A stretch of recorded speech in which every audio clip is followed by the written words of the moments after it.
नमस्कार। हमारा देश और पूरा विश्व आज कोविड-19 की चुनौती का सामना कर रहा है। कोविड-19 अभी खत्म नहीं हुआ है। ऐसे में हमारा फर्ज है कि हम सतर्क रहें। इसलिए जब तक दवाई नहीं तब तक कोई ढिलाई नहीं। कोरोना से बचाव के लिए जरूरी है नियमित रूप से हाथ धोना, मास्क पहनना और आपस में उचित दूरी बनाए रखना। याद रखिए, 2 गज दूरी, मास्क है जरूरी। खांसी, बुखार या सांस लेने में कठिनाई होने पर हेल्पलाइन नंबर 1075 पर संपर्क करें।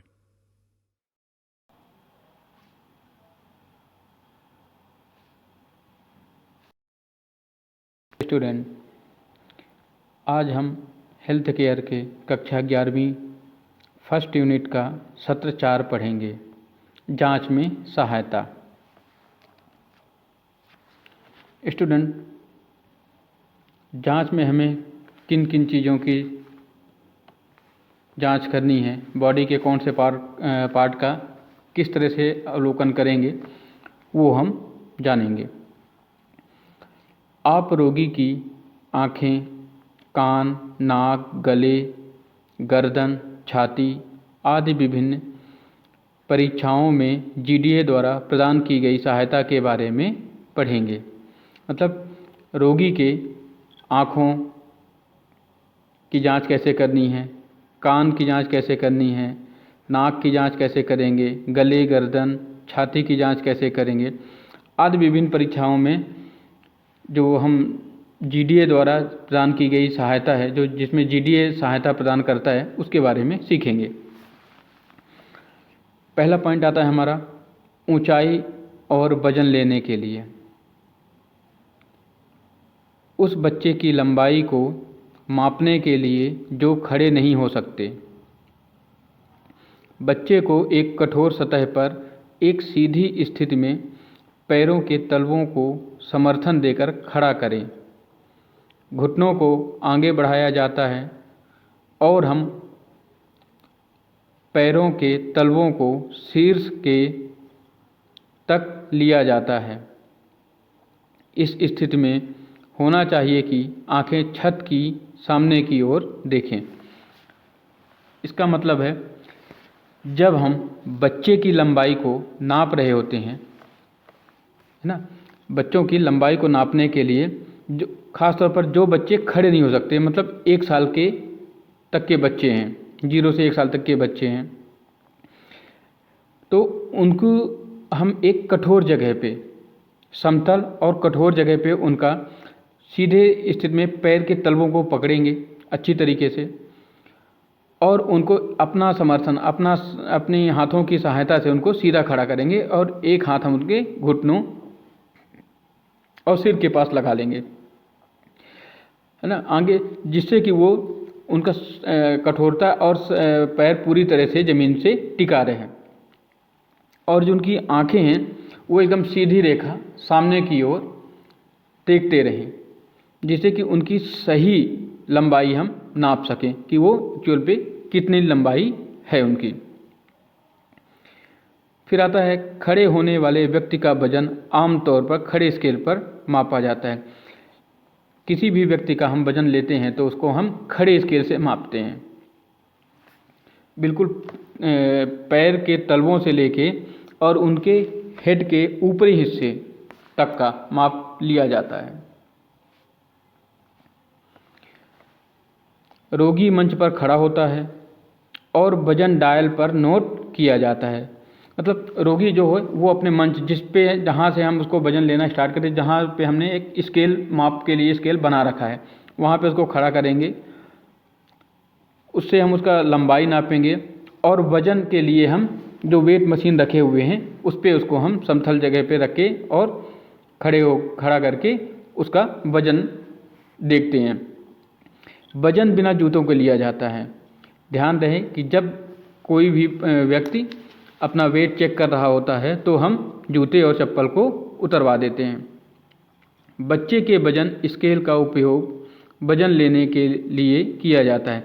जो बच्चे का वजन है उसको हम, एक प्लेट होती है, आपने देखा होगा हॉस्पिटल में अक्सर होते हैं, छोटे बच्चों को हम उस वेट मशीन पे लिटा देते हैं, उस पे उनका वजन लिया जाता है। जिसे एक कंटेनर होता है, उसे हम कंटेनर का रूप भी कह सकते हैं, जहाँ बच्चे को रखा जाता है, मतलब लिटाया जाता है। एक बच्चे को कपड़े हटाकर अलग से इसका वजन लेना या कपड़ों का वजन कम करना महत्वपूर्ण है। ध्यान रहे, जब हम बच्चों का वजन लेते हैं उस समय, क्योंकि बच्चों को हम ज़्यादा से ज़्यादा कपड़े पहना के लाते हैं ताकि उन्हें ठंड न लगे या उनके स्किन पे धूल मिट्टी का संपर्क कम हो सके, तो उनको जितना उन कपड़े का वेट होता है, वजन होता है, उस वजन को या तो हम उस वजन में माइनस कर दें या उनको सिर्फ अंडरवेयर और बनियान में या एक नॉर्मल पतले टी शर्ट में उनका वेट चेक करना है, राइट। इसके बाद हमारा आता है खोपड़ी की परिधि को मापना, मतलब जो हमारा सर की परिधि है उसको मापने के लिए खोपड़ी को आँखों से ऊपर से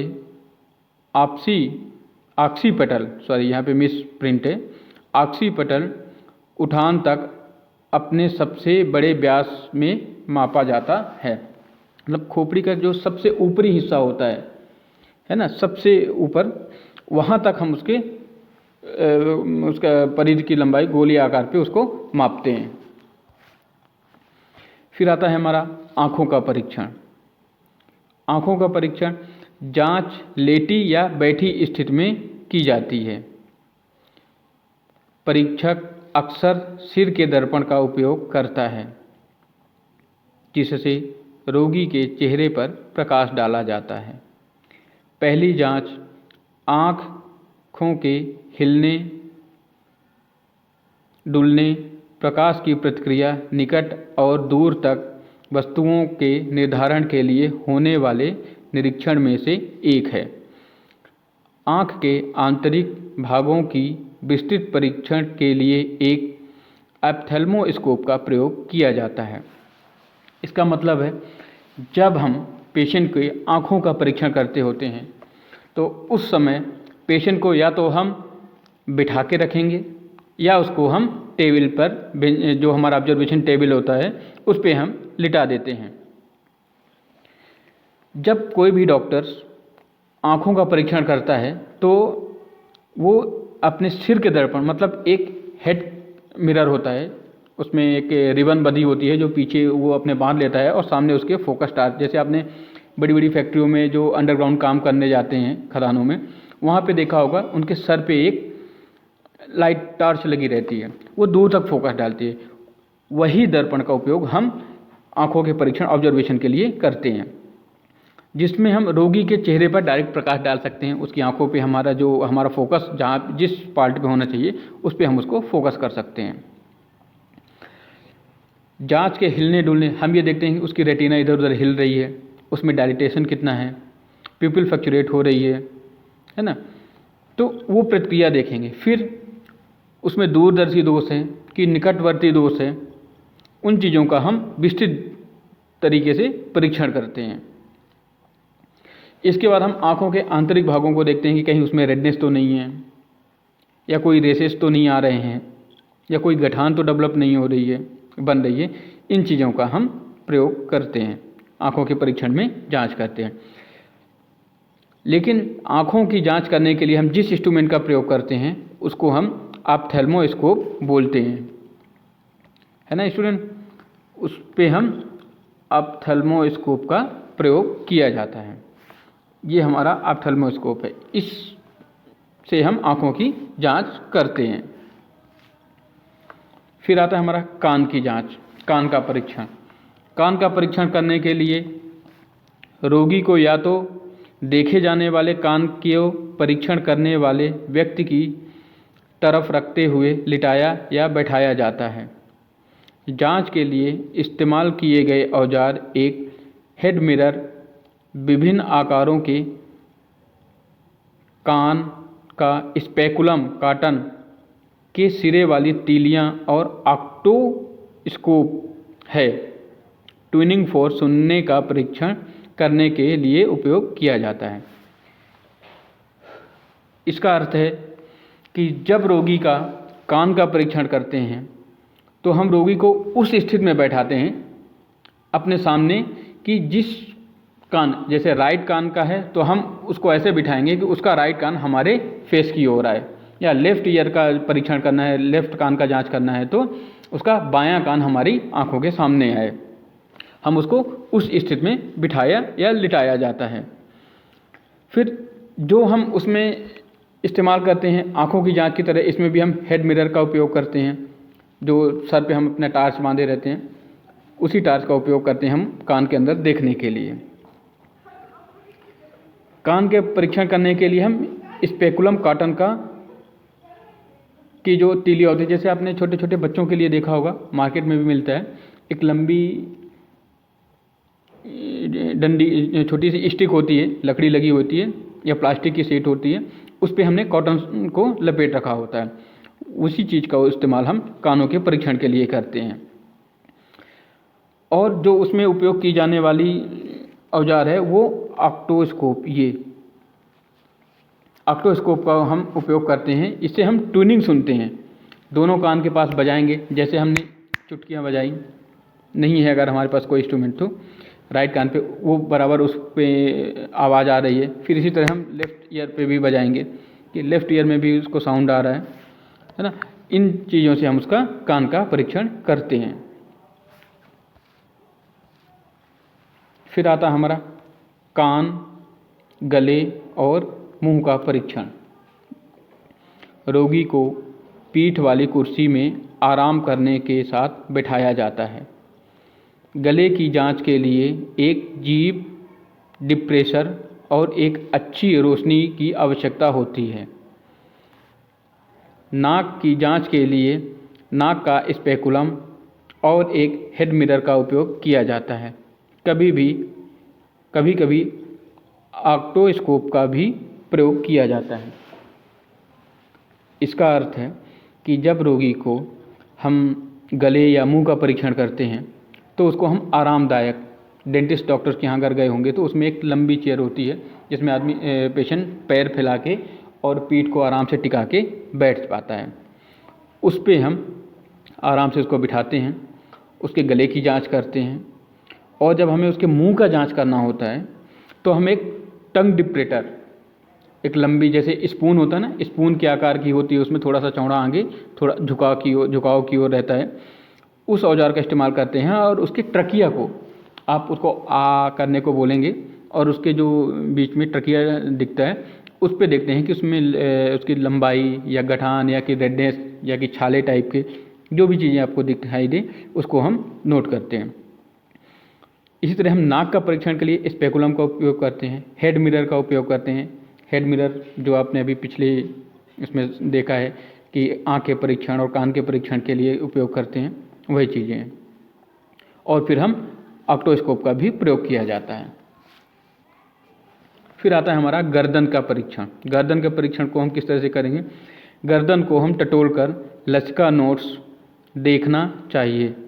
थायराइड ग्रंथियों का आकलन करने के लिए लार को निकालने के लिए कहा जाता है।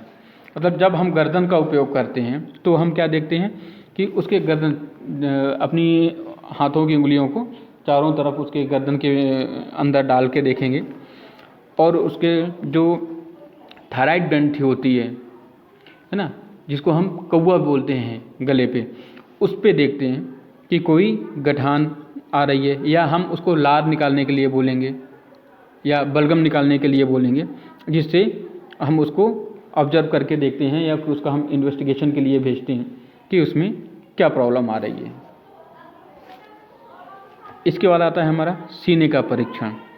सीने के परीक्षण के लिए हम सीने की जांच करते समय रोगी को आड़े स्थिति में लिटाकर रखा जाता है। मतलब जब आप रोगी का सीने की जांच कर रहे हैं तो उसको आड़े स्थिति, मतलब करवट लेके लेटने के लिए बोलो, ना तो वो पीठ के बल लेटेगा ना पेट के बल, एक हाथ और पैर के बल वो करवट लेके पेशेंट को लेटाते हैं। चिकित्सक एक स्टेथोस्कोप के माध्यम से सीने की जांच करते हैं। स्टेथोस्कोप क्या होता है? आपने अक्सर देखा होगा डॉक्टर्स एक कान में लगा के रखते हैं और लंबी सी बद्दी जो उसका डायल होता है वो आपके चेस्ट में सुनते हैं, आपके दिल की धड़कन सुनते हैं, फिर आपके पीछे साइड भी सुनते हैं। तो वो दो चीज़ें सुनते हैं उसमें। एक तो ये देखते हैं कि आपके दिल की धड़कन कैसी चल रही है, लाउड चल रही है कि स्लो चल रही है, उसका रिदम कैसा है, उसका वॉल्यूम कैसा है, दूसरा ये देखते हैं कि उसमें एयर एंट्री, हवा, दोनों फेफड़ों में हवा बराबर से आ रही है कि नहीं आ रही है। ठीक है। चिकित्सक एक स्टेथोस्कोप के माध्यम से सीने के अंदर की आवाज़ें सुनता है। अभी मैंने आपको बताया ना, वो साउंड सुनता है। सीने की पीछे तरफ की जांच करने के लिए रोगी को बैठने की स्थिति में रखा जाता है। जब हम सीने की जांच करते हैं, पीठ की जांच करते हैं उसको, तो हम रोगी को आड़ी स्थिति से बोलते हैं कि आप बैठ जाओ। बैठ जाता है। फिर उसके हम पीछे की धड़कन सुनते हैं, पीछे से आवाज़, फेफड़ों की आवाज़ें सुनते हैं कि दोनों फेफड़ों में बराबर हवा की एंट्री है कि नहीं है, बराबर एयर आ रही है। हृदय और फेफड़ों में परक्यूशन और ऑस्कल्टेशन द्वारा जांच की जाती है। ऑस्कल्टेशन जो मैं अभी आपको बताया कि वो स्टेथोस्कोप से आवाज़ सुनता है, साउंड सुनता है। और परक्यूशन मतलब दोनों फेफड़ों में बराबर से एयर एंट्री बनी हुई है कि नहीं। अगर दोनों फेफड़ों में बराबर एंट्री नहीं आ रही है तो वो एक गलत सिम्टम जा रहे हैं, मतलब रोगी को कोई ना कोई समस्या हो रही है जिसके कारण से वो दोनों फेफड़ों में बराबर से, या तो उसका एक तरफ का नैरो हो रहा है, सिकुड़ रहा है, या उसमें कोई प्रॉब्लम आ रही है, गांठ बनी हुई है, जिससे उसको दोनों फेफड़ों में बराबर से एंट्री नहीं हो रही है एयर की। Right student. इसके बाद स्तनों की जांच गांठों या पिंड की उपस्थिति का पता लगाने के लिए की जाती है। लचका नोट्स विस्तारित करने के लिए एक्जिला को टटोल कर देखा जाता है। मतलब अगर पेशेंट को ब्रेस्ट में कोई प्रॉब्लम हो रही है, एक लेडी पेशेंट है, उसको ब्रेस्ट में कोई प्रॉब्लम हो रही है या कोई गठान आ रही है, तो उसको हम टच करके या उसको उस गठान को छू के थोड़ा सा दबा के उसको देखते हैं कि उसमें कितना अंदर तक उसकी मसल्स डेवलप हुई है या कितनी उसकी जड़ें कहाँ तक गई हुई हैं, है ना। हो सकता है उस कोई कैंसर का रूप ले रहा हो या कोई और बीमारी या मसल्स आ रहे हैं, उसको डेवलप हो रहे हैं। इसी तरह अगर लचका नोट्स उसके एक्जिला में कोई प्रॉब्लम हो रही है तो वहाँ एक्जिला पे हम उसको टच करके या कि वहाँ पे उसकी गठान को महसूस करके छू के देखते हैं कि उसमें कितनी बड़ी या कितनी अंदर तक गठान गई हुई है। परीक्षण के दौरान रोगी का चेहरा डॉक्टर के विपरीत दिशा में रखा जाता है। ये बहुत नोट करने वाला पॉइंट है जो अभी यहाँ पे ये दिया हुआ है, परीक्षण के दौरान, है ना। ये इसको नोट करिएगा। ये क्यों कहा जाता है, क्योंकि अगर पेशेंट को आप उसका माउथ अपने माउथ की ओर किया हुआ है तो हो सकता है पेशेंट को कोई बीमारी हो सकता है पेशेंट ट्यूबरकुलोसिस पेशेंट हो, टीबी का पेशेंट हो, या उसको पायरेक्सिया हो। आप डायरेक्ट वो करेगा तो सांस लेगा तो वो उसकी हवा जो है निकलने वाली वो आपके चेहरे पे आएगी। तो इसलिए हम उसको अपने विपरीत दिशा पे, अगर हम उसका ऑब्जर्वेशन कर रहे हैं तो उसको बोलते हैं कि आप अपना चेहरा साइड में घुमा लो या बाएं तरफ घुमा लो और फिर आप उसका परीक्षण करेंगे। इसके बाद आता है हमारा पेट की जांच। पेट की जांच के लिए क्या है, पेट की जांच तब की जाती है जब रोगी पीठ के बल लेटा हुआ होता है और पेट की मांसपेशियों को ढीला छोड़ने के लिए घुटनों को थोड़ा मोड़ा जाता है। किसी भी असामान्यता का पता लगाने के लिए पेट का टटोलकर, दबाकर और सुनकर निरीक्षण किया जाता है। इसका मतलब है जब रोगी की हम पेट की जांच करते हैं तो रोगी को पीठ के बल लेटने के लिए बोलते हैं, अपनी ऑब्जर्वेशन टेबल पर उसको लिटा देते हैं और उसको बोलते हैं कि अपना पेट बिल्कुल ढीला छोड़ दो, आराम से लेट जाओ, और घुटने को मोड़ देते हैं, मतलब उसको बोलते हैं घुटने मोड़ के लेटो। और ये हम क्यों करते हैं कि उसके पेट के अंदर उसकी असामान्यता, उसमें क्या प्रॉब्लम हो रही है। लेकिन पेट का ऑब्जर्वेशन करते समय हम पेशेंट के फेशियल एक्सप्रेशन को जरूर में ध्यान देते हैं, उसके चेहरे की ओर देखते हैं। पेट को हम टटोल कर देखते हैं, मतलब उसको छू कर देखते हैं, दबा कर देखते हैं, और स्टेथोस्कोप के माध्यम से उसको आवाज़ साउंड सुनकर कि उसका एब्डोमिनल साउंड कैसा है। अगर गैस्ट्रिक पेशेंट है तो धम-धम की आवाज़ आएगी, अगर नॉर्मल जैसे खोखले चीज़ों की साउंड आती है उस तरह से, अगर उसमें ये गैस नहीं है तो नॉर्मल साउंड आएंगे। तो हमें ये पता चलता है कि पेशेंट गैस्ट्रिक है या उसको कोई परेशानी हो रही है। ये आप डायग्राम में देखिए, पेटों की ऑब्जर्वेशन के लिए हम कैसे पेशेंट को सीधा लिटाएंगे, उसको हम हाथों से दबाकर देखते हैं कि उसमें कोई मसल्स डेवलप है या कहीं पेट के अंदर सूजन आ रही है या कोई सिस्ट डेवलप हो रहा है, उसके लिए हम इसका उपयोग करते हैं।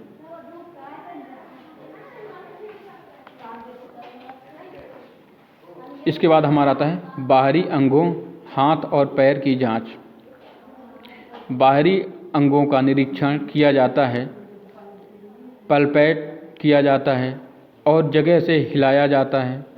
यदि रोगी को कुछ मिनट के लिए हाथ सामने फैलाकर रखने के लिए कहा जाता है तो हल्का सा कंपन या हाइपरथायरिज्म का पता लगाया जा सकता है।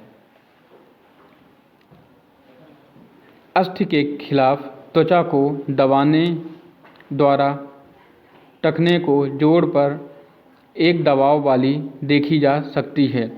पैर के पीछे के हिस्से पर वेरिकोज नसों को पैर की मांसपेशियों पर देखा जाता है। जोड़ों का आकलन करने के लिए जोड़ों की सभी दिशाओं में हिलाया जाता है।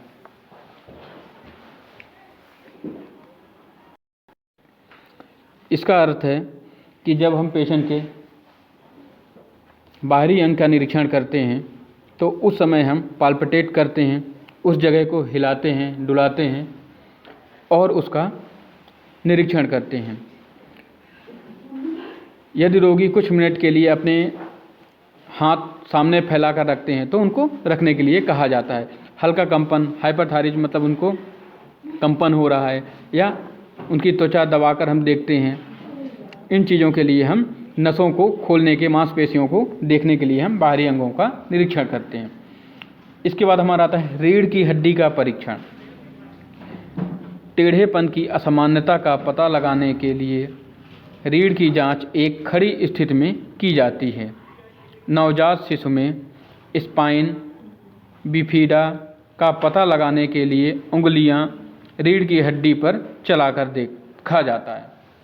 मतलब जब हम रीढ़ की हड्डी का जांच करेंगे तो उसको हम करवट दिलाएंगे, या तो उसको हम पेट के बल लेटने को बोलेंगे रोगी को, या उसको आड़ी हुई स्थिति पे लिटाते हैं और उसकी जो स्पाइन होती है, उसकी रीढ़ की हड्डी होती है, उस पर हम अपनी उंगलियों को चलाकर 1 बाय 1 स्टेप की उसकी हर हड्डियों को टच करके देखते हैं कि उसकी कोई रीढ़ की हड्डी में कोई गैप तो नहीं आ रही है, कोई सूजन तो नहीं है ना। इन चीज़ों को देखने के लिए हम उस पर अपनी उंगलियों को चलाकर देखा जाता है। आई होप आपको क्लास समझ में आई होगी। Thank you. किशोर अवस्था संबंधित समस्याओं के परामर्श हेतु समर्पित उमंग किशोर हेल्पलाइन के टोल फ्री नंबर 144225 पर संपर्क करें।